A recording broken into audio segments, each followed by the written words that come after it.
Hello and welcome to ओपेरिनिस्टिक। Maurya dynasty के part 5 में आपका स्वागत है। इससे पहले के 4 पार्ट्स में हम लोग चंद्रगुप्त मौर्य, बिंदुसार, अशोक महान, दशरथ, संप्रति और शालीशुक के बारे में जान चुके हैं। आज हम लोग देवबर्मन, शताधन्वन और बृहद्रथ के बारे में जानेंगे। लेकिन इससे पहले कि हम लोग ये चर्चा शुरू करें, मैं आपसे रिक्वेस्ट करना चाहूँगा कि हमारे चैनल को प्लीज़ सब्सक्राइब जरूर करिएगा और हमारे फेसबुक चैनल को, फेसबुक पेज को लाइक जरूर करिएगा। तो आइए हम लोग शुरू करते हैं आज की चर्चा देवबर्मन, शताधन्वन और बृहद्रथ के बारे में। In this video we will learn about Devavarman, Shatadhanvan और बृहद्रथ, जो कि आखिरी के 3 राजा थे मौर्य डायनेस्टी के। देवबर्मन ने 232 से लेकर 224 ईसा पूर्व तक राज किया। इनका एक नाम देवधर्मन भी हो सकता है। कुछ इतिहासकार ऐसा भी मानते हैं कि इनका नाम देवधर्मन हो सकता है। तो देववर्मन या देवधर्मन दोनों एक ही व्यक्ति हैं। He was a king of the Maurya empire. इन्होंने शालीशुक से गद्दी ली थी। He was the successor of Shalishuka और 7 वर्षों तक इन्होंने राज किया था। कुछ टेक्स्ट में ऐसा कहा गया है कि इन्होंने बुद्धिज़्म को फॉलो किया, जबकि इनसे पहले जो शालीशुक थे वो जैन धर्म के प्रचार में ही लगे रहे और उन्होंने एडमिनिस्ट्रेशन पर बिल्कुल ध्यान नहीं दिया। तो शालीशुक जो थे वो जैन धर्म से थे, लेकिन देवधर्मन या देवबर्मन के बारे में ऐसा माना जाता है कि ये बुद्धिस्ट थे और बौद्ध धर्म इन्होंने अपनाया था। इनके बाद आए शताधन्वन, जिनका राज था 195 से 187 ईसा पूर्व तक। इनका एक नाम शताधनुष भी हो सकता है। कुछ जगहों पर इनका नाम शताधनुष भी है। तो शताधन्वन हो या फिर शताधनुष, दोनों एक ही व्यक्ति हैं। He was the king of the Maurya dynasty. इन्होंने 195 से 187 ईसा पूर्व तक राज किया था।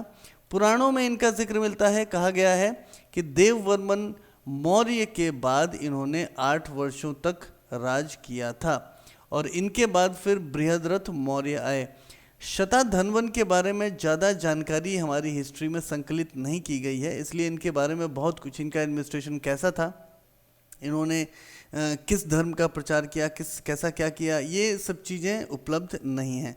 तो आखिरी जो राजा आए मौर्य एम्पायर के वो थे बृहद्रथ मौर्य। तो बृहद्रथ का जो टाइम स्पैन रहा उनके राजा रहने का, वो था 187 से 180 ईसा पूर्व। He was the last ruler of the Maurya empire. इन्होंने 187 से 180 ईसा पूर्व तक राज किया और इनके ही खुद के सेनापति, इनके खुद के जो मिलिट्री जनरल थे पुष्यमित्र शुंग, उन्होंने इनकी हत्या कर दी और उसके बाद फिर शुंग डायनेस्टी, शुंग एम्पायर की स्थापना हुई, जो कि पुष्यमित्र शुंग ने की थी। तो बृहद्रथ को पुष्यमित्र शुंग ने मारकर शुंग एम्पायर की स्थापना की थी। तो पुष्यमित्र शुंग पूरे while parading the entire Mauryan army before Brihadratha killed him and established the Shung empire। माना जाता है, इतिहासकारों का ऐसा दावा है कि पुष्यमित्र ने अपनी पूरी सेना को अपनी तरफ कर दिया था और सभी सेना के सामने, बहुत सारे लोगों के सामने उन्होंने बृहद्रथ की हत्या कर दी थी और बाद में इन्होंने फिर शुंग डायनेस्टी, शुंग साम्राज्य की स्थापना की थी। तो ये कहानी थी मौर्य डायनेस्टी की, जिसमें राजा कौन कौन से थे एक बार हम लोग फिर से रिकैप कर लेते हैं। सबसे पहले राजा हुए चंद्रगुप्त मौर्य, फिर उनके बाद आए बिंदुसार, फिर आए अशोक महान, फिर दशरथ, संप्रति, शालीशुक, देवबर्मन, शताधन्वन और बृहद्रथ। इतने राजा मौर्य एम्पायर में रहे और ये एक बहुत ही ग्रेट एम्पायर, एक बहुत ही महान साम्राज्य के रूप में आज हमारे हिस्ट्री में, इतिहास में दर्ज है। और इनमें से चंद्रगुप्त मौर्य, बिंदुसार और अशोक महान, जो शुरू के 3 राजा थे, इन्हें महानतम राजाओं में से एक माना जाता है।